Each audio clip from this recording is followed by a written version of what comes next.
जोहार, नमस्कार और स्वागत है आपका बैठका में। मैं हूं आपके साथ शैलेश पांडे। साथियों, बैठका में जैसा कि आप जानते हैं हम छत्तीसगढ़ के एक मुद्दे की बात करते हैं और बैठका में आज हम बात कर रहे हैं प्रदेश कांग्रेस के दिल्ली में आहूत बैठक को लेकर।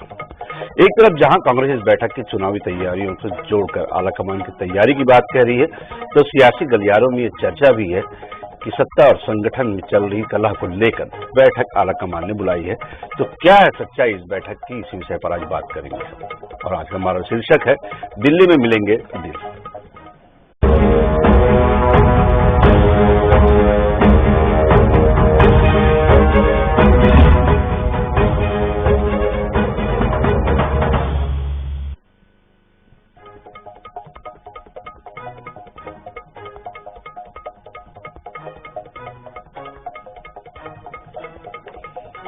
तो प्रदेश कांग्रेस में हमेशा से संगठन और सत्ता में अंतर कला की खबरें तो आम है, लेकिन अब जब प्रदेश में चुनाव नजदीक है तो ऐसे में इस कला को लेकर आलाकमान भी परेशान है।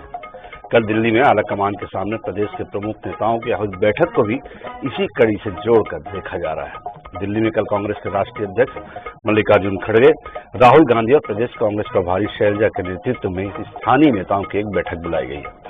हालांकि आधिकारिक रूप से कांग्रेस ये कह रही है कि बैठक आगामी चुनाव के मद्देनजर तैयारियों को लेकर आहूत की गई है, लेकिन दबी जुबान में चर्चा जोरों पर है कि प्रदेश कांग्रेस में चल रही अंतरकलह को लेकर सभी को एकजुट करने और नाराज नेताओं को समझाइश देने के लिए सभी को दिल्ली दरबार में बुलाया गया है। वहीं भाजपा कांग्रेस की इस बैठक से चुटकी लेने से बाज नहीं आ रही।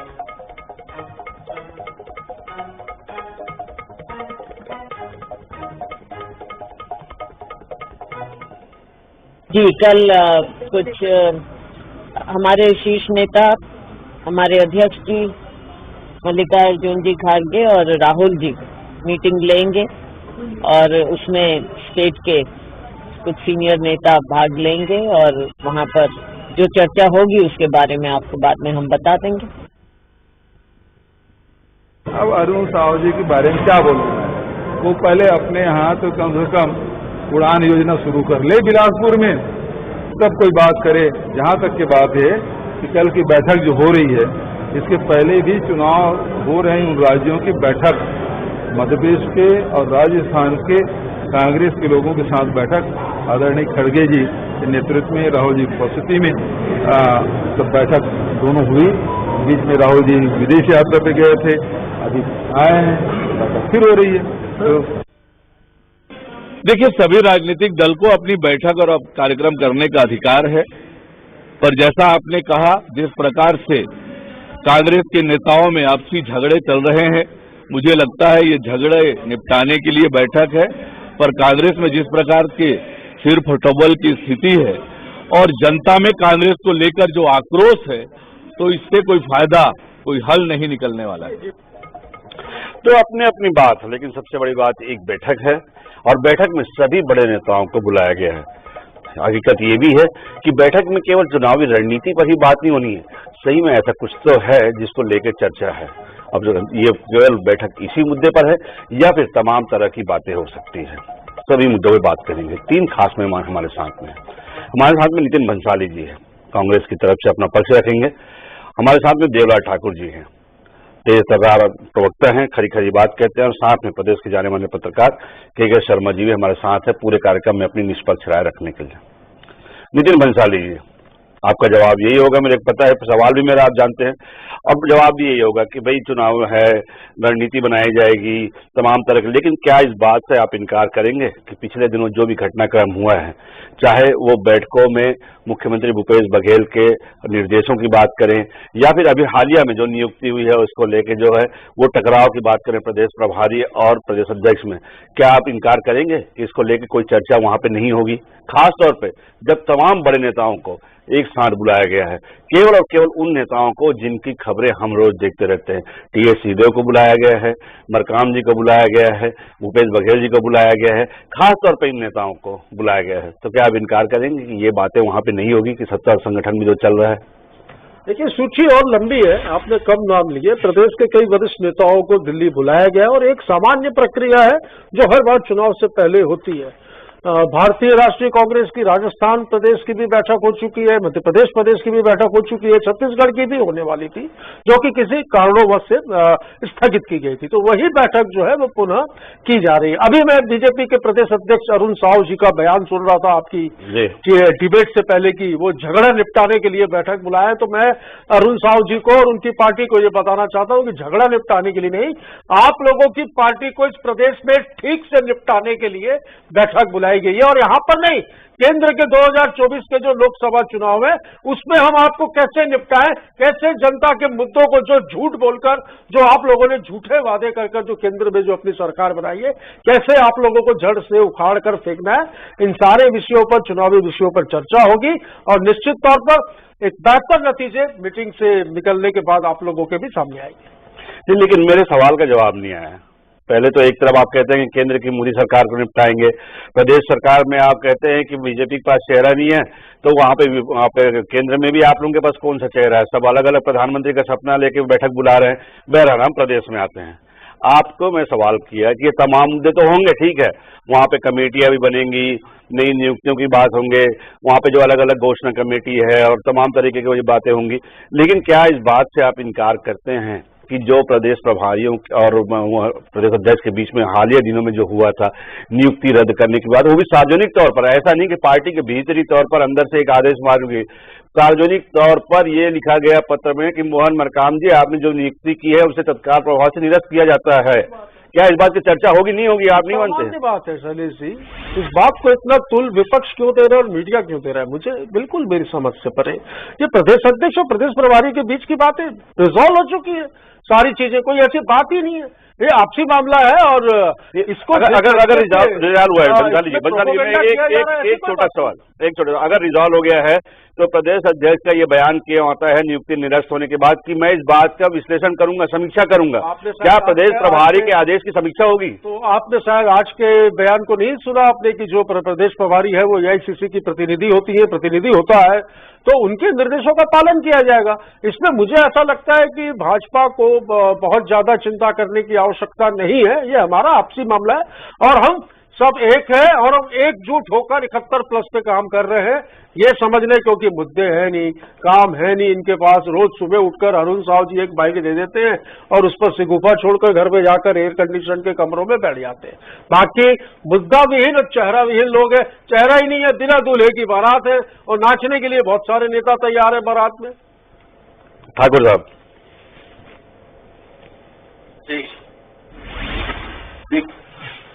देखिए, जो मैं ये हालिया में देख रहा हूँ, दिल्ली में बैठक कर रहे हैं, राजनीतिक दलों में बैठक होती रही है, इससे इनकार नहीं किया जा सकता। लेकिन जो छत्तीसगढ़ की कांग्रेस में वर्तमान में जो अंतःकलह चल रही है, आप लोग जैसा मीडिया में दिखाते हैं, राजनीतिक दल बोलते हैं, वैसा कुछ नहीं है। इस समय सत्ता संगठन में सिंडिकेट और संगठन में लड़ाई चल रही है। जो इनका सिंडिकेट है, जो भ्रष्टाचार की आकट में डूबा हुआ है, तो सिंडिकेट और संगठन में हिस्सेदारी की लड़ाई चल रही है। ये हिस्सेदारी की लड़ाई आज दिल्ली पहुंचा क्यों? क्योंकि जो लोग भ्रष्टाचार करके जो हिस्सेदारी राहुल गांधी और सोनिया गांधी 10 जनपद तक पहुंचाते हैं, कहीं न कहीं उस हिस्सेदारी की लड़ाई में ये लड़ाई दिल्ली पहुंच गई। आखिर आप छत्तीसगढ़ की जनता को लूटोगे, यहाँ के कोर्ट को लूटोगे, खनिज संसाधन को लूटोगे, उसमें भ्रष्टाचार करके आपने कांग्रेस सरकार का मुंह काला करवाया, उसके बाद आपने गरीबों का राशन को लूट लिया, उनके घरों में पहुंचने वाले दिवाले को आप खाकर इस पैसे को 10 जनपद पहुंचाए, उससे भी आपका पेट नहीं भरा। उसके बाद आप इसको शराब घोटाले में 2000 करोड़ रुपए का शराब, कितना जीरो लगता है ठाकुर जी? पैसे को देवलाल भाई, ये 2000 करोड़ 5000 करोड़ आपको रोकने का कोई हक एवं अधिकार नहीं है। अभी आप बोल रहे थे, पर सुन रहा था, आपको सुनना पड़ेगा। अगर छत्तीसगढ़ के छत्तीसगढ़ियों के पैसों को अगर लूटा जाएगा तो भारतीय जनता पार्टी कितना लूटा, किसको दिया, और बताओ। मैं बताता हूँ आपके शासनकाल में कैसे लूटा, कितना लूटा और किसको दिया। से आप छत्तीसगढ़ की जनता को लूटे हो, जैसे बिना तथ्यों के बात नहीं करूंगा, तथ्यात्मक बात करिए। एक पार्टी के जिम्मेदार प्रवक्ता के हैसियत से आप डिबेट में बैठे तो तथ्यात्मक बात करिए, तथ्यात्मक जवाब मिलेगा। लफाजी करने से बात नहीं बनेगी। कांग्रेस का यही मूल चरित्र है कि ये गांधी परिवार के पोषण के लिए काम करते हैं। अरे आप लोगों के जैसे पोषण मोदी की किया भक्ति जाए। नहीं करते। आप लोग गांधी परिवार ने जो किया है देश के लिए ना, खून तक निकल रहा है भारतीय जनता पार्टी के कांग्रेस के संगठन गांधी परिवार ने त्याग किया है, कुर्बानी दी है, शहीद हुए गांधी परिवार से लोग। आप लोग दूर दूर तक नहीं लगते गांधी परिवार के, और गांधी सरनेम से डर लगता है आप लोगों को। पोषण करने के लिए काम करते हो आप, छत्तीसगढ़ियों के पैसे को लूट रहे हो। एससी जैसे पदों पर भ्रष्टाचार कर दिए, हमारा गरीब किसान का बच्चा, आदिवासी का बच्चा। मैं तो हर भ्रष्टाचार पर एक विषय पर डिबेट करने को तैयार हूँ। शरद भाई मुझे टाइम देना 2 घंटे का 3 घंटे का, मैं कंटिन्यू बैठूंगा। डीसी बन गए। अरे ये छत्तीसगढ़ देख रहा है जिस प्रकार से है, ये दाऊ हम लोग को गुमराह कर रहे हैं, गांव के लोगों को बनिहार समझते हैं, गोबर भी नहीं बोल रहे हैं, और अपने कांग्रेस के लोगों को आप डीसी बना रहे हो। अरे आपके युवा मोर्चा के लड़के गोबर दिन के बेच रहे, सूची आ गई है मेरे पास। कहा जाएगा आपके युवा मोर्चा के लड़के गोबर और गौमूत्र बेच रहे भाई, छत्तीसगढ़ का नौजवान तैयार है। ये कांग्रेस का जो बंदरबाट चल रहा है ना छत्तीसगढ़ को लूटने के लिए, आप लोग हिस्सेदारी की जो लड़ाई दिल्ली में आज बंटवारे के लिए बैठक रखी गई है, ये सिर्फ बंटवारे के लिए बैठक रखी गई है कि छत्तीसगढ़ के लोगों के खून पसीने की कमाई को एक कांग्रेस वाले इस कदर लूट रहे हैं, और उस लूट के पैसे के बंटवारे के लिए आप लोग दिल्ली में बैठक कर रहे हो। छत्तीसगढ़ की जनता जान चुकी है जिस प्रकार से बैठक के नाम से इतना भय क्यों है भाई? किस चीज का डर है इतना? क्यों डर रहे हो भाई? चुनावी समय आप भी बैठ के करते हो, तुम भी पूछते क्यों कर रहे हो? जब राज्यसभा चिंतन शिविर करके आखिरी दिन में डांस करते हो आप लोग। छत्तीसगढ़ का आदमी समझ रहा है कि ये दाऊ गांव के आदमी को बनिहार समझ रहा है, और ये दाऊ। लेकिन ठाकुर साहब मेरा एक सवाल है, लेकिन ठाकुर साहब मेरा एक सवाल है आपसे। आपने जैसे कहा कि हर राजनीतिक पार्टी बैठक करती है, सबको अधिकार है। मेरा एक सवाल है भाई, कांग्रेस को आला कमान की चिंता है प्रदेश कांग्रेस की कि चलो वहां पे अंतर्कलह नहीं चल रहा है, वहां पे तैयारी चल रही है। आपके आला कमान को क्या हुआ? मैं एक चीज पूछना चाहता हूं। मोदी पिछले 6 महीने में 4 बार आ गए भोपाल मध्य प्रदेश, अमित शाह पिछले 6 महीने में 3 बार मध्य प्रदेश आ गए, राजस्थान चले गए मोदी 3 बार। अभी तक प्रधानमंत्री जी ने एक दौरा छत्तीसगढ़ का नहीं देखा है। क्या भाजपा हार मान ली कि यहाँ पे कोई मतलब नहीं है? अब प्रधानमंत्री जी को, जो सबसे बड़ा चेहरा है आपके लिए चुनाव का, उनको बिल्कुल चिंता नहीं है? कम से कम कांग्रेस के आलाकमान को चिंता तो है।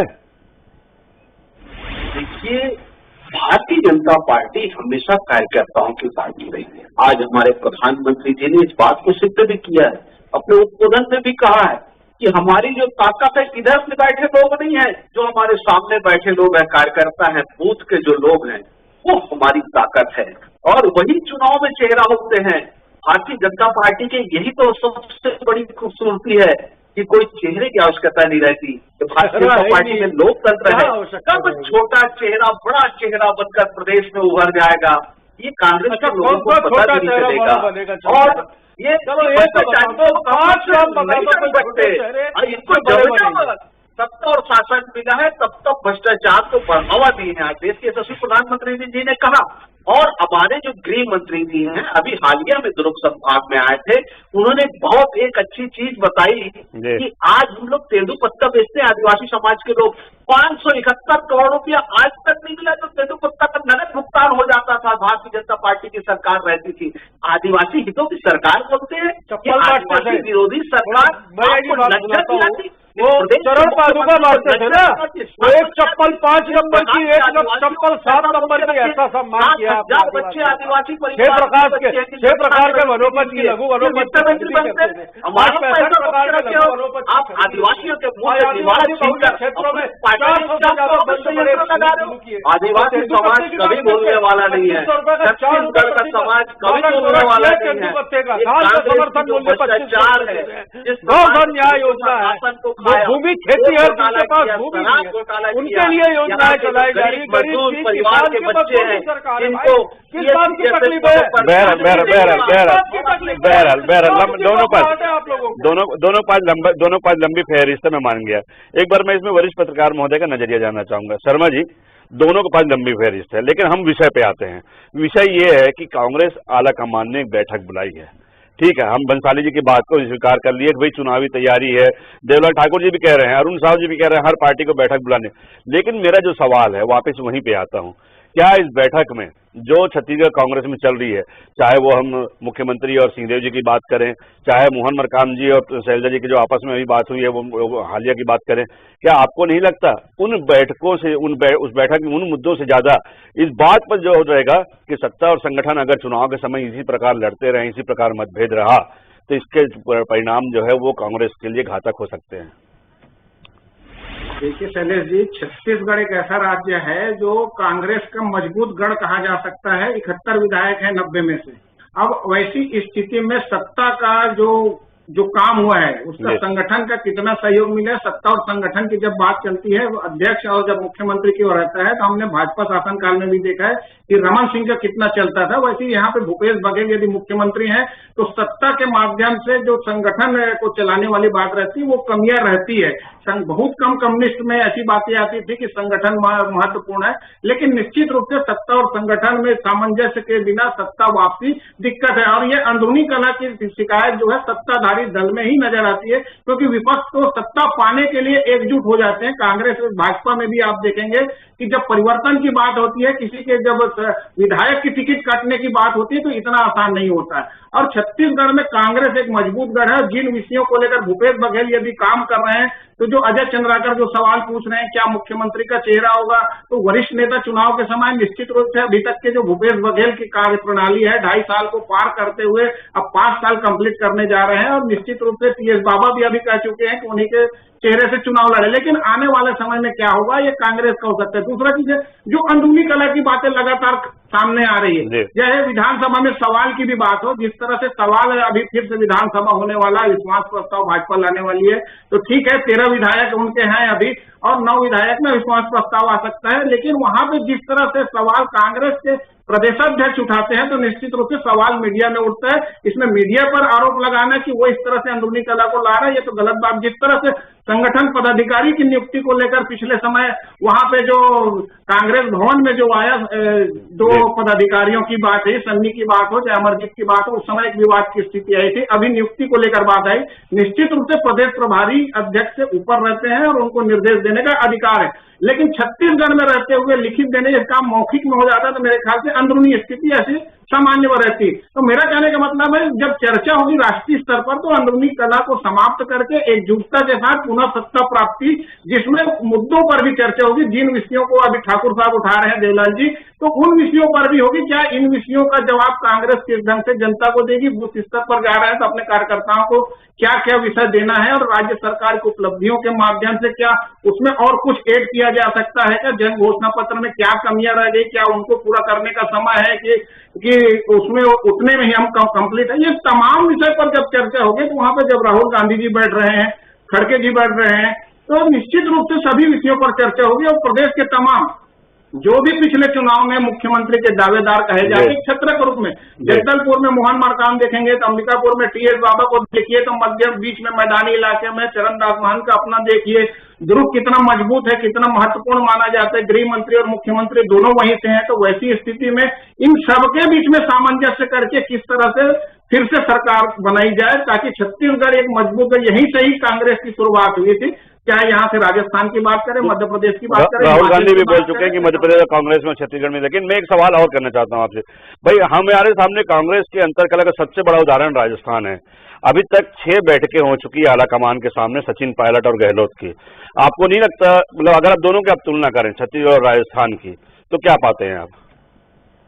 देखिए वहां पे जिस ढंग से राजेश पायलट मैदान में उतरे हैं, अपना भ्रष्टाचार पूर्व चाहे जिस ढंग से भ्रष्टाचार की बात हो तो जन संपर्क की जो बात की है उस ढंग से छत्तीसगढ़ में टीएस बाबा ने कभी अपना रवैया नहीं दिखाया। वो हमेशा ही कहे कि मैं कांग्रेस में रहूंगा, कांग्रेस का निष्ठावान सिपाही हूं। और भूपेश बघेल के साथ अभी जिस तरह से अंबिकापुर बैठक में, संभागीय बैठक में दोनों जय वीरू की जोड़ी को फिर से पुनर्जीवित किया है कहा जाए तो कोई बड़ी बात नहीं होगी। तो जिस ढंग से उनके महत्व को समझा जा रहा है अंबिकापुर में, सभी सीटें वहां कांग्रेस के पास है।